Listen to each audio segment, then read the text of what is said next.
মুহূর্তে সবাইকে স্বাগত জানাচ্ছি পিকেএসপি গ্রাউন্ড নাম্বার 2 থেকে। Doel presents amateur champions trophy season 8 এর আরও একটা গুরুত্বপূর্ণ ম্যাচ, যেখানে টেক রিপাবলিক তাদের প্রতিপক্ষ ইন্সপায়ার ক্রিকেট ক্লাব। আমরা আছি টস পর্ব, আমাদের সাথে তুষার আছেন ম্যাচ রেফারি। আমরা চলে যাচ্ছি টসে। ফ্লিক করছেন Farhan Shovon, tech republic captain.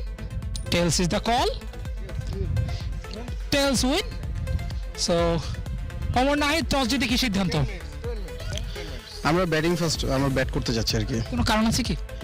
আসলে এখানে এখন আমরা জানি যে আমাদের ডেলাইটটা একটু তাড়াতাড়ি নামে, এটা একটা ইস্যু আছে। আর আপনার তুলনামূলক টেক রিপাবলিক খুবই স্ট্রং টিম, আমরা জানি। আমরা ব্যাটিংয়ে একটা যদি মোটামুটি একটা টার্গেট সেট করতে পারি, দেন আমরা একটা চান্স নিতে পারবো আর কি। টার্গেটের কথা বলছিলেন, সেটা কত হতে পারে, কতটা ডিফেন্ডেবল হতে পারে, কত রান?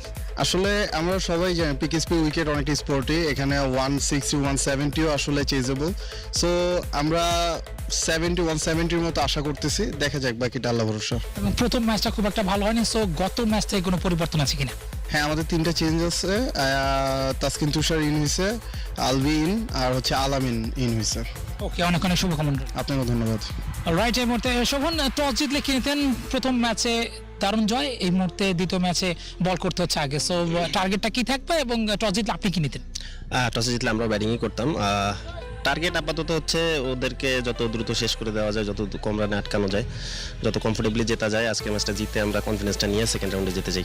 খুব ভালো শেপে আছে দলটা, এবং তারকা অনেক ক্রিকেটাররা আছেন। সো ক্যাপ্টেন্সি করছেন, বলতে গেলে টেক রিপাবলিক নতুন, আমরা জানি ফয়েজ মোর্শেদ তিনি সবসময় ক্যাপ্টেন্সি করেন, বাট আপনার হাতে মানে তরুণদের হাতে নেতৃত্ব অনেকটা বলা যায়। সো কতটা এনজয় করেন ক্যাপ্টেন্সিটা, নাকি একটু বাড়তি প্রেশার মনে হয়? না, আসলে বাড়তি পেশা না। আমি 2018-19 সালের দিকে টেক রিপাবলিকের ক্যাপ্টেন ছিলাম। তারপরে ব্যাংকে জয়েন করার পর থেকে, টেক রিপাবলিক থেকে বের হওয়ার পর ফয়েজ ভাই মোটামুটি চালাইছে, ইনজাউন চালাইছে। আমি আসার পর আমি টিমটা গুছাইছি, ফয়েজ ভাই আমার উপর বিশ্বাস রাখছে। এবং একটু জানতে চাই, কত রানের মধ্যে আটকাতে পারবেন বলে মনে হচ্ছে? 140। গত ম্যাচ থেকে কোনো পরিবর্তন? গত ম্যাচের মধ্যে মারুফ ভদ্র আজকে নাই, ওরা অফিসিয়াল কাজে ঢাকার বাইরে আছে। আমরা মারুফ ভদ্রের জায়গায় টুটুল ভাই আর মেহেদিকে খেলাচ্ছি। ওকে, অনেক অনেক শুভকামনা। Thank you. Alright, the news from the centre. Inspire cricket club তারা টস জিতে ব্যাট করবার সিদ্ধান্ত নিয়েছে। ইটস এ হিউজ ম্যাচ, বিশেষ করে inspire cricket club. Oh shot, excellent, দুর্দান্ত। আলভির ব্যাট থেকে 4-এর মার, এবং এটি করতে হবে রিভার্স সুইপ। যখন দেখবেন আপনার অ্যাগেনস্টে টার্ন, ঠিক তখনই নিজের পক্ষে টার্নটা নিয়ে আসতে হলে অবশ্যই রিভার্স সুইপ। ইয়াস, টার্ন করে বেরিয়ে যাচ্ছিল এবং মুহূর্তে সীমানার বাইরে। পাওয়ার প্লে চলছে, ইম্প্রোভাইজেশন হবে, বিভিন্ন শটস আমরা দেখব। This is cricket. এবং এই মুহূর্তে আইসিসি অর্থাৎ inspire cricket club, oh shot, lovely lovely extension of the arm. This is beautiful batting. আগের বলটা রিভার্স সুইপ, এবারে বাধ্য করলেন নিজের জোনে বলটাকে দেওয়ার জন্য। স্লটেই ছিল, বাউন্ডারি হলো, জাস্ট একটুর জন্য ছক্কা হয়নি। দেখুন action replay. Oh stand and deliver, one bounce, একটুর জন্য আমার মনে হয়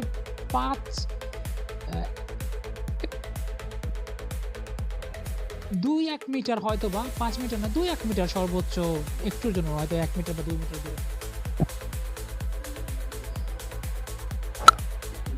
ব্যাকফুটে গিয়ে অফ ড্রাইভ, একটি রান এসছে।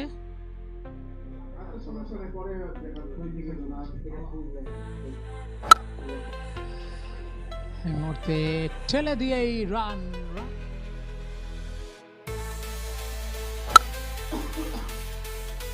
এর মধ্যে কিন্তু ঠিকভাবে খেলতে পারলেন না, তবে একটি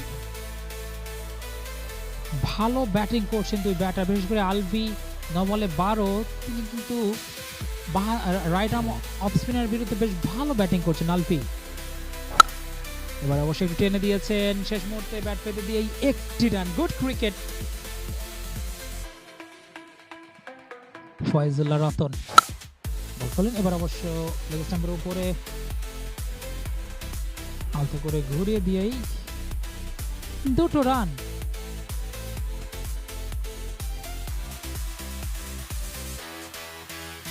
খুবই ডিফিকাল্ট আসলে এই জায়গায় 2 রান নেওয়া, যখন গ্যাপে পড়ে, এবং তখন কিন্তু নিতে পারেন। তবে রানিং বিটুইন দ্য উইকেট ভালো থাকলে 2 রান অনেক ক্ষেত্রে হয়ে যায়।